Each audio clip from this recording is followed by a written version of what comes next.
Thank you, Clyde, and the esteemed panelists for a lively discussion around brand safety. Welcome, everyone, as you go deeper into the happiest place on the internet and witness the brand-building power of joy. I'm Balendu. I manage the measurement team in APAC and will be sharing our experience in building value for advertisers using measurement tool that makes us one of the highest-rated platforms to advertise on. The measurement team works with both the users as well as the advertisers. With users, we measure the perceptions and actions, and for advertisers, we answer questions like what should be the key considerations when advertising on TikTok platform. I would like to highlight 3 points in our mission. Advertiser value, to prove the value that the advertisers have received for every single dollar that they've spent on the platform. Good measurement, to use accurate measurement tools and techniques to prove the value. And ultimately, 3, drive a change in their behavior to extract most value from the platform. Measurement on TikTok has 3 components. For media effectiveness, think about campaign delivery with verified reach, delivered with brand safety in mind on a transparent platform. Number 2, brand, is the user's perception or the memory structures that are built on your audiences due to advertising that's happening on the platform. And then 3rd, sales effectiveness, which measures the actual user behavior leading to value impact. There is no one-size-fits-all approach to measurement. We rely on the tools available across the 3 areas to develop a bespoke test-and-learn plan for clients. As can be seen from this quote from BCG, test and learn can actually deliver strong value. Eventually, as a marketer, you achieve better results at lower costs. We saw in the previous presentation that reach alone is not sufficient anymore. The reason is because relevance is the new cultural currency for brands. TikTok commissioned a Nielsen custom study for authenticity of digital advertising platforms. We saw that video is the most preferred form of ads over text or GIFs. 41% agreed to be more engaged with entertaining ads. Pop-up and non-skippable ads are the most hated form. And most importantly, 45% are most likely to recommend brands seen in the native than display ads. Neuro Insights ran an independent study focused on evaluating TikTok and other leading platforms in terms of consumers' experience with content. The research was conducted in the US with 57 in-lab laboratory setting respondents. We saw that TikTok is more engaging platform with the highest engagements per minute. We also noticed that TikTok ads break through or are more clutter-breaking as compared to other media channels. Given that the audience spends more time watching the content, AppsFlyer in the recent paper cited a research commissioned by TikTok that said only 14 users clicked on a link after seeing the ad on TikTok. The numbers for other platforms were much higher. A TikTok commissioned survey by Nielsen IQ in Southeast Asia that is part of the same paper showed that audiences are still 1.5x more likely to buy an item after seeing an ad on TikTok. Thus, the advertisers need to value the views and not rely on clicks alone as a sole measure of attributing the sales. But are advertisers willing to do that? We've seen that more than 70% top advertisers adopt view-through attribution, giving value to the views, acknowledging the fact that consumers don't always click on content, but the impressions themselves are valuable in creating those memory structures which allow them to go ahead and purchase later. The study also elaborated that attribution window length varies across industries. For example, the AppsFlyer report found that the optimal attribution window for financial products and services tops out at 1.4 days. This is followed by education with nearly 1.3 days. Gaming, on the other hand, bottoms out on the list with just 24-hour attribution window. The question now arises that while advertisers are changing their behavior around online sales, giving view-through attribution, do we see a similar case for offline sales as well? So marketing mix models are the traditional gold standard for CPG vertical to help inform business investment decisions and account for other media, promotions, distribution, pricing, external factors such as COVID that is all around us. TikTok commissioned Nielsen to run AMMs on 15 CPG brands across Indonesia, Thailand, and Malaysia. This is also the first study across the TikTok ads business where we have a comprehensive understanding on the relative value of how we can contribute to CPG in-store sales in Southeast Asia.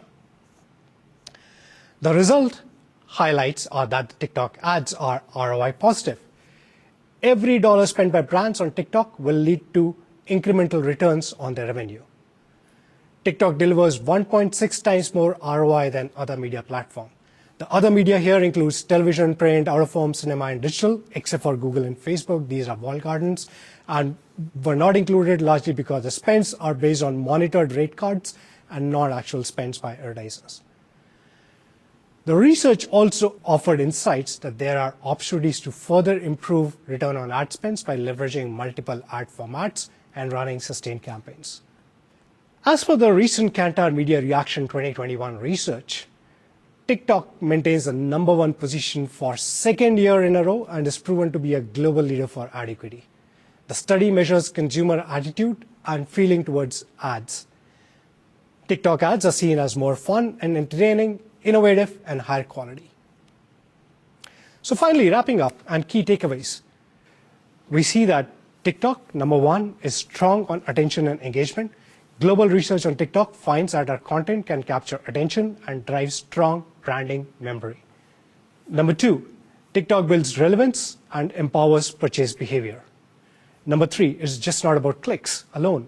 Consumer behavior on TikTok suggests our audience is more leaned in and spending time on the platform. They may click less versus others, but they are primed for attention and do score well on purchase habits. And #4, value is created with short as well as the long views, and there is a value in every second of the ad. But since TikTok has a strong attention and engagement, we are able to break through the clutter in a much better fashion. And last but not least, we need to measure holistically to ensure we are capturing the entire value, not just one component like clicks or just the impressions. Thank you so much. Hope you got some value out of this session. Good afternoon, everyone. With me today are two prominent leaders from APAC's research fraternity focusing on measuring marketing effectiveness. I'm very honored to introduce Abhinav Maheshwari, Vice President with Nielsen's Marketing Effectiveness Practice. Abhinav has over 16 years of experience in business strategy, consumers and marketing insights, analytics, attribution, and innovation consulting in multiple industries. It's also my great pleasure to introduce Pablo Gomez, Head of Creative and Media Singapore and Regional Media Lead for Kantar APAC. Pablo focuses on helping clients with their media and digital strategies from campaign development through to execution and measurement, and he works across industries to develop new research methods aimed at driving marketing effectiveness and uncovering key insights needed to make their critical business decisions. Welcome, Abhinav. Welcome, Pablo. And on behalf of TikTok and our viewers today, thank you for taking the time to joining us. Thanks, Philindu, for inviting us. Thank you for inviting us. Thank you. Thanks. Amazing to see such experienced leaders from the industry joining us today. And with more than a decade of experience, I'm sure you would have seen how the market research industry has evolved so far. For me, I'm actually in the second decade of my market research experience now. So I started way back in 2000. And for us, computers were a big thing at that time. Getting a computer on every single desk of the researcher, I mean, that was really a big thing. Then came 2011s when suddenly your passive data through either your metering technologies or through your social media, data scraping, all those things started becoming big. Now coming into 2021, and this is a question for both of you. How do you see market research and measurement evolving now? What are the new things that are coming in? What is it that's going to boost up the productivity of market research and the kind of insights that you're producing? Good. Yeah. Go, Abhinav. Oh, sure, Pablo. Thanks. Okay. I think, this is really interesting, Philindu, to see getting computers and then seeing the rise of social media, and we are in 2021. I think measurement has long been a critical aspect of evolving and efficient marketing practices. That said, marketing technology hasn't always been as rich in capabilities as it is today. But as the marketing technology has improved over past few years, the engagement with media has also grown increasingly more fragmented. And this is elevating the challenges for marketers to prove return on their investments. So we see measurement as evolving in two different areas, strategic and tactical. On the first one, strategic, we see there is a need to measure more holistically. Of course, media, so covering both traditional and digital and especially at a granular level. But of course, also the impact of sponsorship, the impact of influencers, the impact of non-media as well as below the line activities, and also the role of media in driving short-term sales as well as the role of media in building long-term equity. And all of these beyond sales. So for the entire customer journey, starting from brand awareness to consideration and then in-store visits and so on. On the tactical side, we see that marketeers are still interested in using individual data, but of course in a more privacy-centric way. And we see that individual models are still most granular. These are more accurate, and they're also the quickest. So as long as you have individual identity systems in place, there is no need to abandon individual models. We also see that there is a need to do true in-flight optimization by updating monthly or quarterly. We see that annual updates are no longer good enough as the media ecosystem is really changing fast. And finally, I think we also see there is a growing appetite among advertisers to experiment and focus more on incrementality. We see that brands are looking to do more test and learn, experiment more, to evaluate new channels, different tactics before they decide to invest and scale up. Having said that, when we consider these strategic and tactical areas, we know that tools are not enough.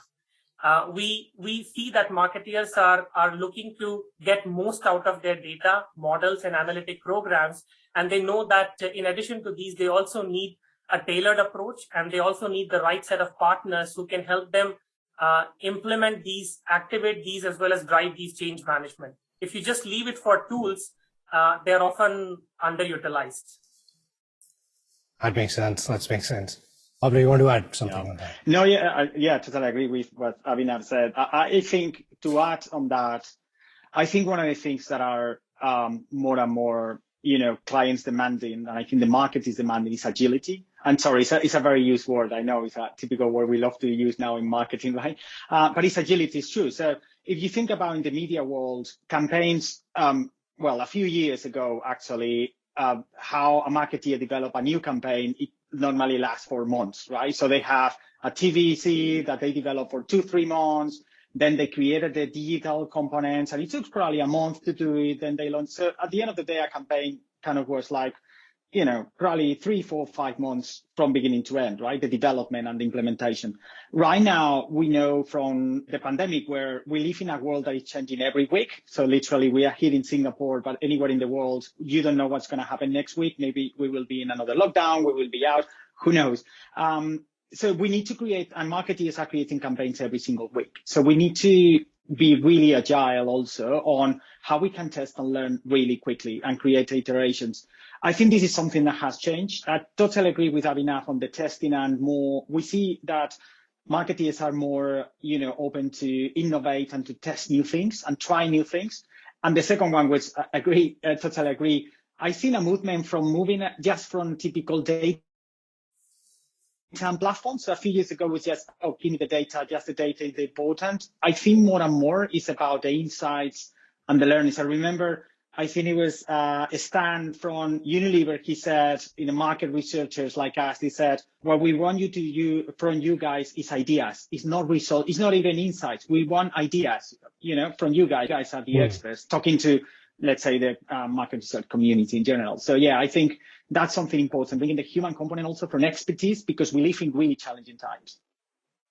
Definitely. I see that a lot now, and very correctly put across by both of you, how research is now much more integrated into marketing, how the companies are now looking at market research to begin with ideas, and which they were happy to kind of, take and test and learn. I love the agile approach also, Pablo, that you mentioned, and Abhinav, the way you put across incrementality and test and learn part of it. Very, very correct.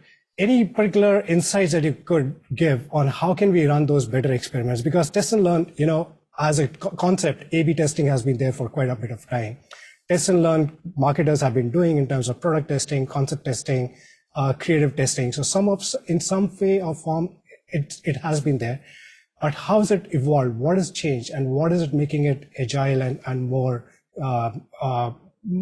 competitive in today's, giving the marketers a more competitive edge in today's marketplace?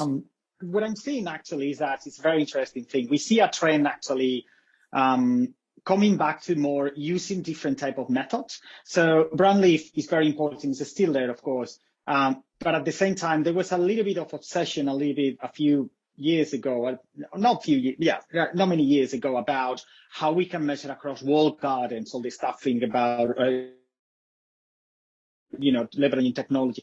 And we saw at the end that it's really difficult. So tracking consumers, and now related with data privacy that also Abhinav mentioned, there is a kind of a comeback to more, holistic approach to say, well, can I use also an MMM, for example, marketing mix, the modeling to measure my marketing mix? Yes, it's a totally valid. It's more valid, of course, has evolved from 10 years, 20 years ago, but it's more valid than ever, actually. We see a combination of statistics, technology, data.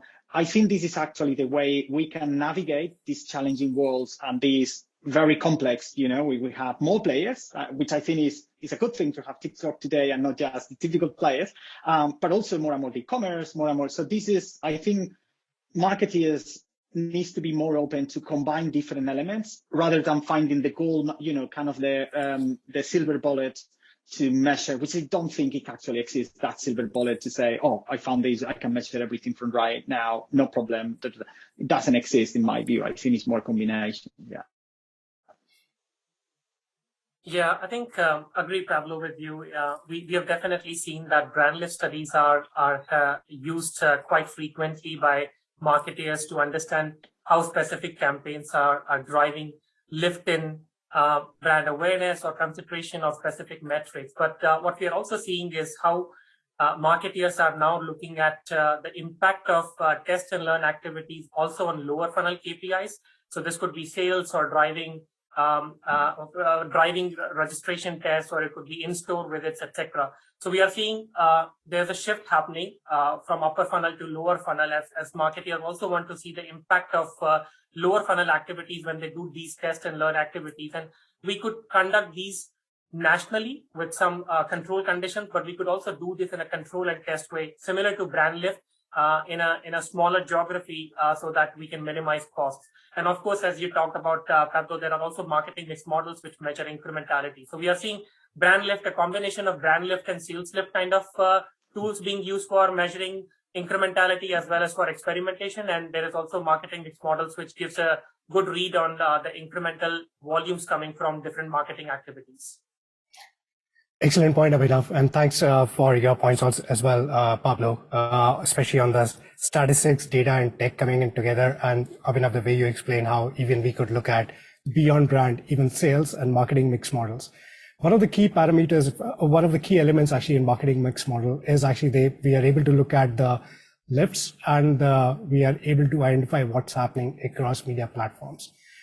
One of the key things that we have been seeing so far, that the consumers' time on media has still remained stagnant. It has not really increased. It's pretty much, what it was, say, about 4 or 5 years ago. But we saw the fragmentation happening in the case of television with multiple channels coming in. Now with digital also, Facebook's already there, Google's already there, TikTok coming in, and there are a few other channels who are already knocking on the door, and consumers are kind of, lapping them up. How do you see that in this ever expanding digital ecosystem where new platforms are emerging, what will be the key factors that eventually will be driving consumers' attention? I think Yeah, go. that's a really interesting question. Everyone is fighting for consumer attention. I think the key to gain consumer attention is to continue to customize every touch point as much as possible, whether it is media channel, it is the creative we are using at right time to ensure that there is optimization happening where a particular consumer is in the journey with the brand. It also requires being nimble and being able to tweak approaches really quickly while the campaigns are in flight. And we see that for this individual data, are really essential to enable measurement and optimization of these growing personalized approaches. So I think it is as much as possible continue to customize these touch points in the customer journey. Yeah, I absolutely agree. I think we ran a research not long ago in the database that we saw that when the ads are customized, you get a 70% more effectiveness in the impact.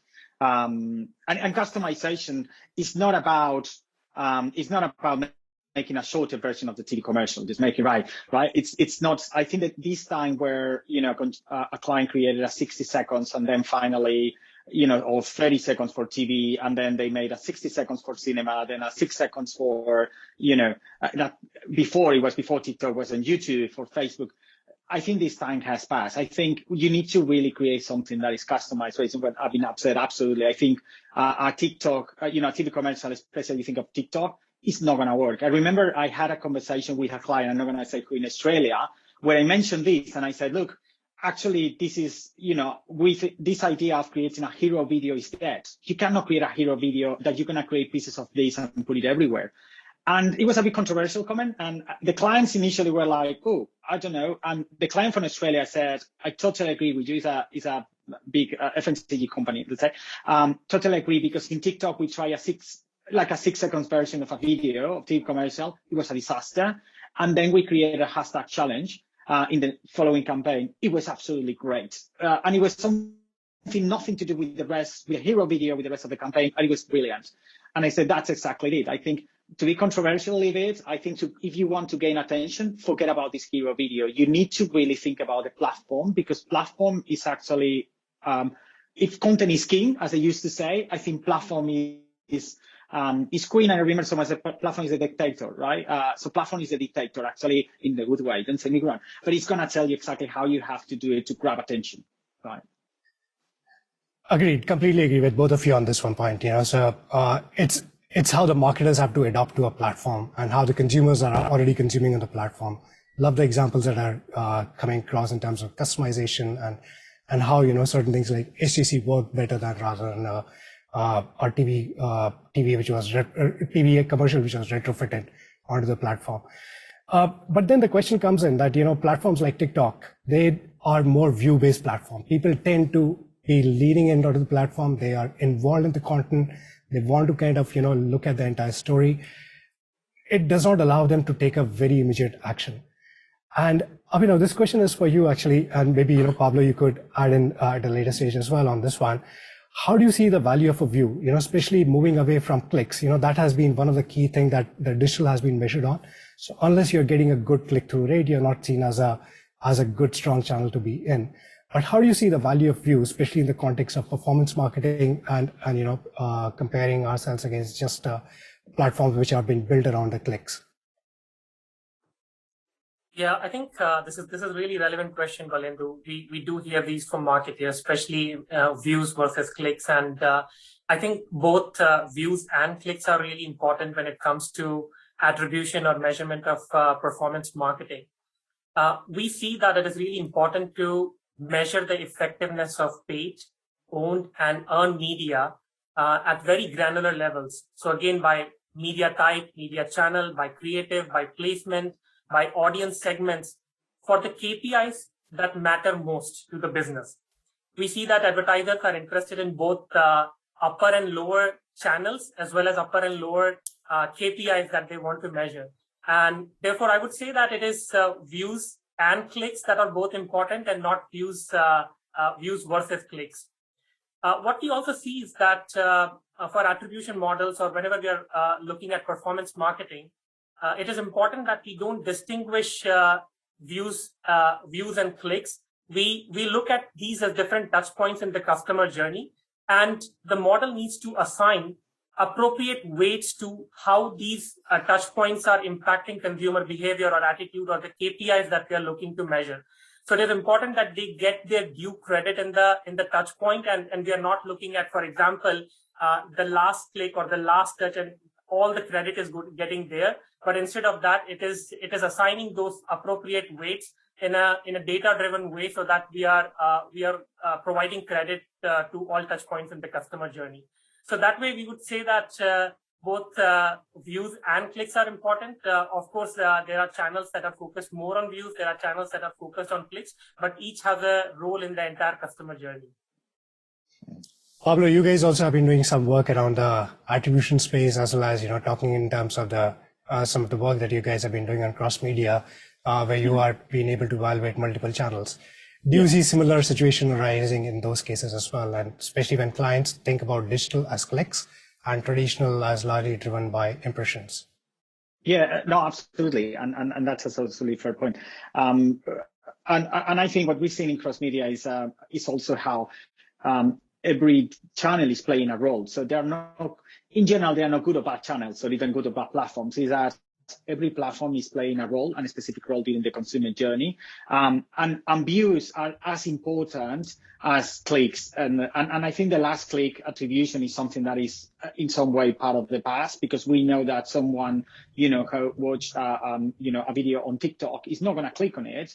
But definitely that stays in their mind, and then they will go at some point on an e-commerce site, they will click on that and they will buy it. It could be any type of product. So we know, actually, if you think of the consumer funnel, how each of the products is actually playing a role. And just there is a little bit of danger now that e-commerce actually puts the conversion really close to the advertising, so it's narrowing, let's say, the gap. But we don't just have to focus on purely conversion. We also need to focus on how to build our brand and create this, as we say, the attention, how we create an experience that consumers actually enjoy and they spend time with you. I think this is clearly a very interesting way of measuring effectiveness too. Thanks, Pablo. That's an amazing insight. Again, Abhinav, coming back to you. So we did discuss on the online, it's quite clear. So impressions are important, views are important. But probably it's easier to prove this in an online context, when we know that we are able to track the sales, we are able to track the entire consumer journey in terms of impression down to the conversion. How about offline stores? And that too, for CPG marketers, which are like monthly basket purchases, where there are no such, proof of purchases also that kind of, residing in. So how can we measure those? Yeah, thanks, Balendu. I think this is also very relevant as we see with the emergence of interactive advertising. It challenges the traditional assumption about how advertising works, and we hear questions on how online ads are driving offline business outcomes, particularly the in-store sales that you mentioned. And to this end, TikTok commissioned Nielsen to conduct 15 marketing mix model studies for food and beverage, as well as for health and personal care brands across Southeast Asia. And some of the key objectives of the study were also to identify the modeling and data best practices, and to provide marketeers with a view into how they look at the relative importance of their different advertising spends here. So I think what we have used here is marketing mix models, which are gold standards when it comes to measuring efficiency and effectiveness. And maybe I can give a quick overview of what marketing mix models is for the benefit of everyone here. Marketing mix models use statistical analysis to understand past trends and predict the future effect of marketing tactics on sales. We're using regression analysis here to determine how independent variables, these could be media as well as non-media factors, these could be macroeconomic factors, competitive impact, or also controlling for COVID, how these independent variables are driving dependent variable, which is sales or any other KPI. In this case, we, as I mentioned earlier, we have run it for 15 CPG brands, and the objective is to see how TikTok spends as well as other media are driving offline sales for these brands. I think there are some interesting learnings, but one of the key highlights of the project, Balendu, is there is a need for advertisers to measure TikTok on its own as an entity in the mixed models, because it should not be combined with other digital or other social, because when you do that, you're not able to measure the value of the platform, and you're not able to measure different tactics within the platform, and you're not able to optimize. So we recommend that TikTok should be modeled on its own as an entity in the mixed models. I think there are some other key learnings. I'm happy to share these or go along with you if you want to flash some of the key learnings that come out of this exercise. Sure, we would love to hear those coming from the practitioners themselves. So we found that TikTok drives an ROS of above 1, and it is 1.6 times higher than other media. In this case, other media includes TV, radio, out-of-home, cinema, digital video, and digital display, but it excludes Facebook and Google spends here. We also found that brands that executed more than 7 weeks of TikTok execution in a year drove a 14% higher return on ad spends compared to brands that only executed 7 weeks of TikTok execution. And the key learning here is there is definitely an opportunity for continuity. Brands should continue to invest more on the platform to take advantage of the reach as well as the contribution coming to sales. I think these are some of the key learnings. Happy to share the material with the audience for more details. Thanks, Abhinav. This is very insightful, and probably this is the first time that TikTok is running such an elaborate exercise with partners like Nielsen, looking at offline store sales and how is TikTok able to contribute to that. I think amazing learnings in terms of also how we could optimize TikTok as a platform better, as this is an evolving platform, using as many ad formats as possible, building a more sustained campaign presence on TikTok. I think these help. And thanks for actually putting some quantitative numbers behind that. Pablo, this is a question that's coming to you now. In terms of improving on the platforms, the Kantar Media Reaction Study, which was just released in 2021, about a few weeks ago, actually, has placed TikTok as a #1 platform. That's put us in a very precarious position, although it's like the second time running that we have placed on that particular platform as a #1 media channel. How do we further build upon this? As a platform, what do we do further to kind of build our trust with the audiences? Yeah, that's a good question. And yeah, the stakes are high, actually. It's the second year in a row that TikTok is #1. So what we did, just to explain what media reactions is, and maybe some of you may know that also in Kantar, we rank kind of one of the top 100 brands in the world, which is the brand C. And those brands are from Apple to Coca-Cola to general brands, right? And we found that more and more, actually, there are platforms, and TikTok is actually joining and is among the 100 best brands in the world now. Actually, we found that people are perceiving platforms as brands. So we decided to run a similar ranking just with the platforms to see, well, how consumers are trusting, because that's very important, right? Now, how consumers are trusting the platforms and where they're going and what are they using, right? And we found actually second year in a row that TikTok is the one that is more trusted by consumers, is preferred by consumers. And the reason we found, because we ran an analysis on whys people prefer that. And we found that, and this is linked on how you can continue being #1, right? Which is about, when people go into TikTok is because they're going to have fun, right? And what they expect is an innovative platform based on what consumers saying is innovative. They're going to have fun. They're going to have a good time. And this is actually what, kind of is the archetype that we find in TikTok. And just to give you the ranking, the second one, for example, this year is Amazon, which is very interesting because it's a platform where actually consumers are getting something totally different. What they're getting from Amazon, and if you think about it, Amazon actually, when you go in there, you're going to buy something, and you're looking for X product, and normally it's a good experience, it's seamless, it's easy to pay. So, and you find normally what you're looking for, you can compare products, consumer reviews. So essentially what you're getting is a totally different experience with TikTok, right? So TikTok is having fun, being great videos, while Amazon is, well, I want to buy X, whatever. And I do it, and I find that it will come same day, the day after, etc. And this is global ranking, so it depends on the countries. We also have data by country. You will find different platforms, but it's very similar pattern. So how you can keep being in the same place, in the #1 place? Interestingly, actually, you can be, because you are a brand, and you need to remember that TikTok is a brand, and you need to take care of this brand. And your brand archetype is something that you need to keep and grow. If consumers are expecting fun and expecting something, innovative, different, you need to keep that. And coming back to my comment before about the 60 seconds out of 30 seconds TV commercial, you need to keep thinking about how we can create a good experience instead of putting these boring 30 seconds commercial here, because people don't want to see TV commercials on TikTok. And this is true, right? And this is a way you can take care of the experience. They want challenges, they want the hashtag challenge, they want to see something different.